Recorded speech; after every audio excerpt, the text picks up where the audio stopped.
በነፃ ወደ ጀርመን ሀገር ለስራ መምጣት እንደምትችሉ ስንቶቻችሁ ታውቃላችሁ? ለማታውቁ ዛሬ ይሄንን ምስራች ላበስራችሁ መጣሁኝ። ለማታውቁኝ ሃይ this is ህሊና ነኝ። ዛሬ እንግዲህ በአዲስ ቪዲዮ ነው የመጣሁትኝ። ዛሬ ሼር ላደርጋችሁ የፈለኩት በጣም ገራሚ ስለሆነው እኔ እንግዲህ የዛሬ 6 ዓመት ወደ ጀርመን ስመጣ በጣም ብዙ ገንዘብ ከፍዬ ነው የመጣሁትኝ። ያው በትምህርት ነው የመጣሁትኝ።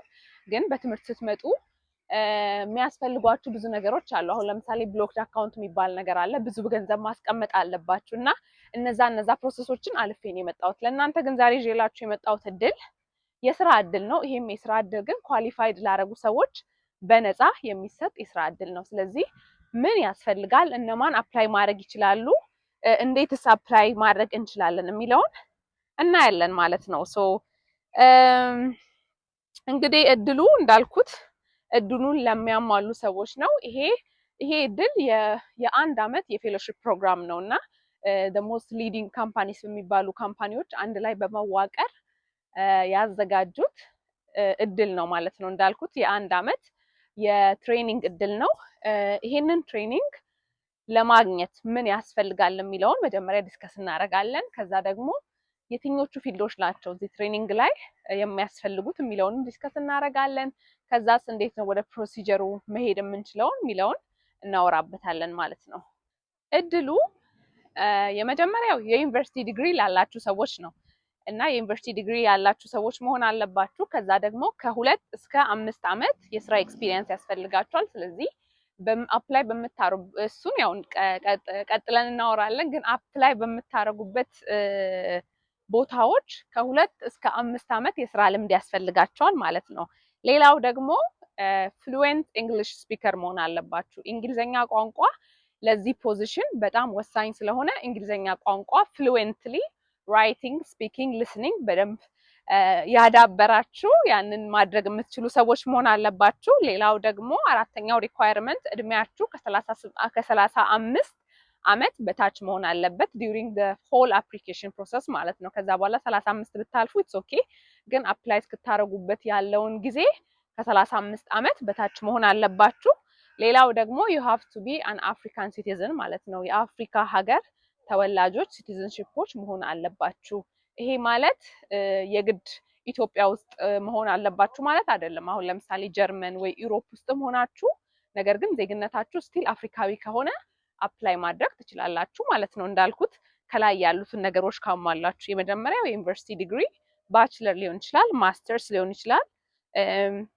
ከዛ ደግሞ ከ2 እስከ 5 ዓመት በዛው በስራ ልምድ ኤክስፒሪየንስ ያላችሁ ሰዎች መሆን ትችላላችሁ።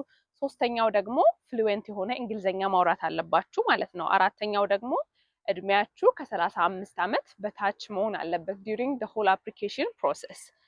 አምስተኛው ደግሞ you have to be an African citizen it doesn't depend የት እንደምትኖሩ ግን ዜግነታችሁ ማተር ያደርጋል ማለት ነው። ሌላውና ሁለተኛው ፕሮሲጀር ደግሞ ምንድነው? ዶክመንቶቻችሁን ስታዘጋጁ አሁን ለምሳሌ ምን ዶክመንት ነው የሚያስፈልገው ብላችሁ ልጠይቁኝ ትችላላችሁ። ሰው የሚያስፈልገው ዶክመንት እንዳልኩት ቅድም ያው ዲግሪ ወይም ማስተርስ ቢኖራችሁ መልካም ነው፣ ደግሞ ያስፈልጋል። አሁን ለምሳሌ ማስተርሳችሁ በኤምቢኤ ከሆነ ማስተርስ ኦፍ ቢዝነስ አድሚኒስትሬሽን በጣም አድቫንቴጅ አለው፣ ተጠቃሚዎች ናችሁ። ስለዚህ ዲግሪ ያስፈልጋችኋል፣ ማስተርስ ያስፈልጋችኋል፣ ሪኮሜንዴሽን ሌተሮች ያስፈልጋችኋል። የስራ ኤክስፒሪየንሳችሁንም በደንብ ማጻፍ አለባችሁ። ምክንያቱም እንዳልኩት ያው የግድ የስራ ኤክስፒሪየንስ ያስፈልጋል። ካለ ስራ ኤክስፒሪየንስ አፕላይ ማድረግ ስለማትችሉ ማለት ነው። እና ይሄ ነው የሚያስፈልገው። እና የወሰዳችኋቸው ደግሞ የቋንቋ ክህሎቶች ካሉ ፎር ኤግዛምፕል ፍሬንች ማውራት የምትችሉ ከሆነ እነዛ ነገሮች ደግሞ they are an advantage። እንዳልኩት እንግሊዘኛ it's very very key በጣም አስፈላጊ ነው። ሌላውና ሶስተኛው ምንድነው? ስተዲ ፕሮግራሙ ምንድነው የሚለው እሱ ያው እንዳልኳችሁ ቅድም ጀርመን ላይ ያሉ 9 ካምፓኒዎች ተዋቅረው ነው ይህንን እድል እያመቻቹ ያሉት ማለት ነው። ከጊዝ ኢትዮጵያ ጋር በአንድ ላይ ህብረት በማድረግ ያው ጊዝ ሲባል ብዙዎቻችሁ ሰምታችሁ ታውቃላችሁ። እና እንግዲህ ይሄም እድል እንደዛ ነው የተዘጋጀው ማለት ነው። አራት አይደሉም 1 2 3 4 5 6 7 8 9 ካምፓኒዎች ስማቸውን ሜንሽን አደርግላችኋለሁ። ቢ.ዶት ብራውን የሚባለው፣ ከዛ ደግሞ ባዮንቴክ፣ ቦሪንገር፣ ኤንግልሃይም፣ ሜርክ፣ ኦዶ ኤችቢኤፍ፣ ሮበርት ቦርሽ፣ ኤስኤፒ አንድ ላይ በመሆን ነው ማለት ነው ይህንን እድል ያዘጋጁት። ካምፓኒዎቹን እዛው ቪዲዮ ላይ ሜንሽን አደርግላችኋለሁ። ስለዚህ እዚህ ይሄ ፕሮግራም ላይ አሁን ለምሳሌ ጤና የተማራችሁ ሰዎች በጣም አድቫንቴጅ አላችሁ። ኢንጂነሪንግ ላይ ያላችሁ ሞር ደግሞ ክሊኒካል ነገር እየተማራችሁ ምክንያቱም ኦልሞስት ከነዚህ ከሰባቱ ካምፓኒዎች እነ ባዮንቴክ የመሳሰሉት ብዙዎቹ ጤና ላይ የሚያጠኑ ናቸው። አሁን ጤናን ዲጂታላይዝ በማድረግ እየሰሩ ያሉ ናቸው። ስለዚህ እናንተ ደግሞ ጤና ጋር የተነካካ ነገር ማለት መማራችሁ ብቻ ሳይሆን ቅድም እንዳልኩት ኤክስፒሪየንሱን በጣም ያስፈልጋል እና በዚህ ረገድ ኤክስፒሪየንሱም ካላችሁ ዩ አር ቬሪ ዌልካም ቱ አፕላይ። እንዳልኩት እንግዲህ የሚያስፈልገው በበዛ ጎደል ይሄ ነው። አፕሊኬሽኑ ደግሞ አፍሪካ ኮምት ይባላል።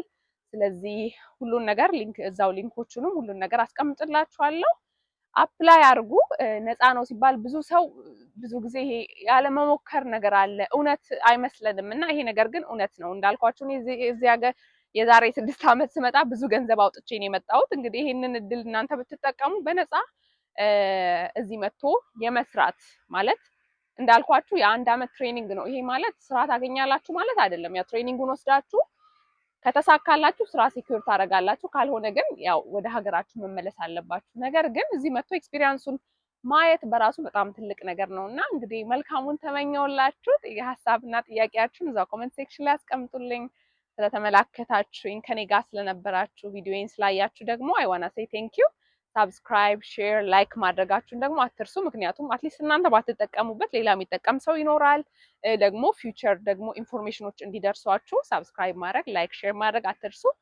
ቴንክ ዩ ፎር ዋቺንግ። ስላያችሁኝ አመሰግናለሁ። ጌታ ይባርካችሁ። ባይ